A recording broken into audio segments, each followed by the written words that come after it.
राम राम दोस्तों, आज हम फिर संविधान के बारे में बात करेंगे और 4-5 मिनट में हम भाग 21 को याद करा देंगे बेरी ट्रिक से। आइए हम बात करते हैं। अस्थायी संक्रमणकालीन विशेष उपबंध जो है भाग 21 में दिया, आर्टिकल नंबर 369 से 392 में दिया गया है। अस्थायी संक्रमणकालीन विशेष उपबंध भाग 21 आर्टिकल 369 से 392 ट्रिक जो है नाम आपका शिमी आलू गोभी कटहल, नाम आपका शिमी आलू गोभी कटहल, नाम आपका शिमी आलू गोभी कटहल, नाम से नाम पहला नाम नागालैंड, ये से असम, मेन से नाम से यम से मणिपुर, ये से आंध्र प्रदेश, ये पी से आंध्र प्रदेश पश्चिम विश्वविद्यालय, सिक्किम से सिक्किम, माँ से मिजोरम, आलू से अरुणाचल प्रदेश, गोभी से गोवा, कटहल से कर्नाटक। तो यन जो पहले नंबर पर एक यानी कि 371 के ये पर आता है नागालैंड, 371 के बी पर आता है असम, 371 के सी पर आ रहा है मणिपुर, डी पे आंध्र प्रदेश, ई पर आंध्र प्रदेश विश्वविद्यालय। इसी तरीके से याद करेंगे 371 आर्टिकल नंबर 371 कहता है कि राष्ट्रपति को यह प्राधिकृत है कि राज्यपाल को विशेष शक्तियां दे कि विदर्भ मराठा सौराष्ट्र कच्छ के लिए विकास बोर्ड की स्थापना। यानी कि आर्टिकल 371 कहता है कि राष्ट्रपति को यह प्राधिकृत करता है, राष्ट्रपति को यह बताता है कि राज्यपाल को एक विशेष शक्ति दे जिससे वो क्या करे कि विदर्भ हो मराठा सौराष्ट्र कच्छ के लिए विकास बोर्ड की स्थापना करे। Article number 371। अब 371 का ये जो कहता है नागालैंड के बारे में कहता है, नागालैंड यानी कि 13वां कॉन्स्टिट्यूशन अमेंडमेंट 1962। 371 का ये नागालैंड 13वां कॉन्स्टिट्यूशन अमेंडमेंट 1962। बी जो कहता है असम के बारे में कहता है, सी जो है मणिपुर में, डी आंध्र प्रदेश, ई जो आंध्र प्रदेश विश्वविद्यालय, एफ जो है सिक्किम के बारे में, जी मिजोरम के बारे में, एच अरुणाचल प्रदेश, आई जो है गोवा के बारे में। इसकी ट्रिक जो मैंने बताई शुरुआत में, नाम आपका शिमी आलू गोभी कटहल, जे जो है कर्नाटक के लिए। 371 का जो आर्टिकल है, आर्टिकल नंबर 371 का ये जो कहता है कि नागालैंड के बारे में बताता है, 13 कॉन्स्टिट्यूशन अमेंडमेंट 1962 कंशान जिले के 35 सदस्य वाली क्षेत्रीय परिषद की स्थापना करना भी बताता है। नागाओं के बारे में विशेष उपबंध भी बताता है, आर्टिकल नंबर 371 में बताया गया है। अब 371 का जो बी है ये असम के बारे में बताता है, यानी नाम यन नागालैंड, ये असम, यम मणिपुर, नाम से पहले नागालैंड फिर असम फिर मणिपुर। 371 के भी असम 22वां कॉन्स्टिट्यूशन अमेंडमेंट 1969, पहला 62 में हुआ 1962 में, यह 13वां कॉन्स्टिट्यूशन अमेंडमेंट से दूसरा जो हुआ 22वां कॉन्स्टिट्यूशन अमेंडमेंट 1969 विशेष उपबंध असम के लिए।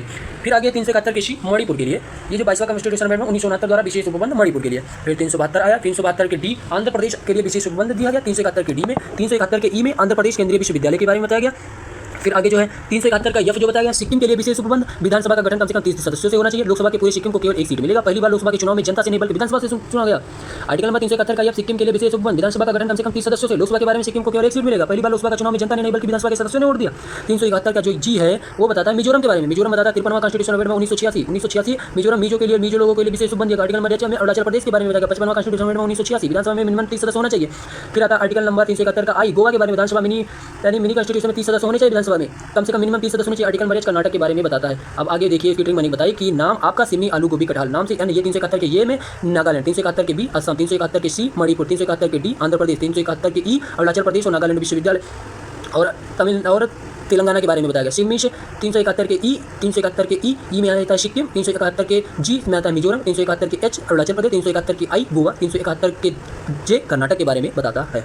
देखिए भाग 21 को पढ़ लिया, भाग 13 को पढ़ते हैं। आर्टिकल नंबर 301 जो बताता है, 300 आर्टिकल भाग 13, आर्टिकल नंबर 301 से 7, भाग 13 आर्टिकल नंबर 301 से 7, 301 से 7 भारत के राज्य क्षेत्र के भीतर व्यापार वाणिज्य समागम। ये बताता है कि भारत के राज्य क्षेत्र की, भारत की बाउंड्री के अंदर जो है व्यापार करो, वाणिज्य करो, समागम करो, उसके बारे में बताता है। व्यापार करो, एक दूसरे राज्य से व्यापार करो, वाणिज्य के बारे में यानी कि सेवाओं का भी आदान प्रदान करो, समागम यानी सभा भी करो। तो ये भाग नंबर 13 बताता है 301 से 307 भारत के राज्य क्षेत्र के भीतर व्यापार एवं वाणिज्यिक समागम सभा करो। आर्टिकल नंबर 301 में बताया था भारत के भीतर सभी लोग व्यापार वाणिज्य समागम की स्वतंत्रता। ये बताता है कि भारत के राज्य के भीतर लोग व्यापार करें, वाणिज्य करें, समागम की स्वतंत्रता सबको दिया है। आर्टिकल नंबर 301 में कहता है कि भारत के जो व्यापार वाणिज्य समागम की स्वतंत्रता दिया है सभी को 301 में। ये जो है फंडामेंटल राइट के 1901 में समागम की स्वतंत्रता भी दिया गया है, फंडामेंटल राइट के 1901 जी में समागम की भी स्वतंत्रता दिया गया। तो आर्टिकल नंबर 301 भारत के भीतर सभी लोग व्यापार करो, वाणिज्य करो, समागम सभा की स्वतंत्रता करो। फंडामेंटल राइट के 1901 के सब क्लॉज जी में समागम की स्वतंत्रता सभा करने की स्वतंत्रता भी बताई गई है।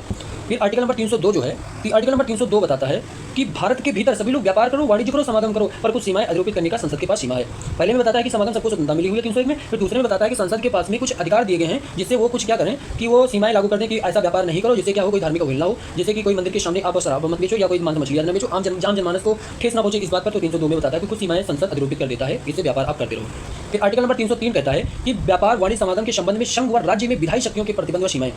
कहता है कि 303 में व्यापार करो, वाणिज्य करो, सभा करो, संबंध में संघ व यानी यूटी व राज्य के विधायी शक्ति पर प्रतिबंध की सीमाएं। यानी कि राज्य कोई भी हो या यूटी हो, वो जो है किसी भी राज्य, कोई भी राज्य हो या यूटी हो, उसके व्यापार वाणिज्य और सभा करने में जो कुछ प्रतिबंध लगाएगा, वो जो सीमाएं लगाएगा वो सुप्रीम कोर्ट लगाएगा। प्रतिबंध कौन लगाएगा? सुप्रीम कोर्ट लगाएगा प्रतिबंध। और कंडीशन नंबर 1 बताता है कि कोई भी राज्य की वरीयता बराबर होनी चाहिए, यानी कि जब अगर वाणिज्य या व्यापार करते हो तो बराबर करो, ये नहीं आधा तुम ले लो, पूरा तुम ले लो, ये ज़्यादा वो ले लें, ये कम तुम पाओ। राज्य के भीतर भेदभाव की स्थिति ना हो, ऐसा वाणिज्य व्यापार नहीं होना चाहिए, वरना क्या हुआ, सुप्रीम कोर्ट प्रतिबंध लगा सकता है। फिर आर्टिकल नंबर 304 कहता है कि व्यापार वाणिज्य समागम सभा के संबंध में राज्य विधानमंडल की शक्ति होनी चाहिए।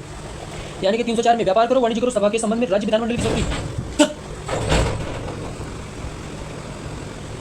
आर्टिकल नंबर 304 कहता है व्यापार वाणिज्य समागम के संबंध में राज्य विधानमंडल की शक्ति, यानी राज्य का जो विधानमंडल है उसकी भी शक्तियां दिया गया 304 में कि विधानमंडल भी कुछ शक्तियां लगा सकती है व्यापार करने में। 305 में विद्यमान शक्तियों को जो राज्य के एकाधिकार को निरंतर आगमन। 305 कहता है कि जो भी नियम कानून जो है भारत के जब 1955 से पहले जो कानून बन गए हैं उनको अब हम बंद नहीं करेंगे। आप इसी तरीके से आप व्यापार करो, वाणिज्य करो, समागम करो। 305 बताता है कि विद्यमान विधियों जो राज्य के एकाधिकार को निरंतर उसका आगमन होना रहेगा, कोई बंद नहीं कर पाएगा।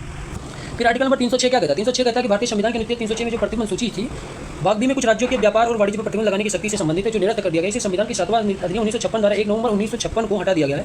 यह अनुच्छेद पहले कुछ राज्यों प्रथम अनुसूची के भाग बी।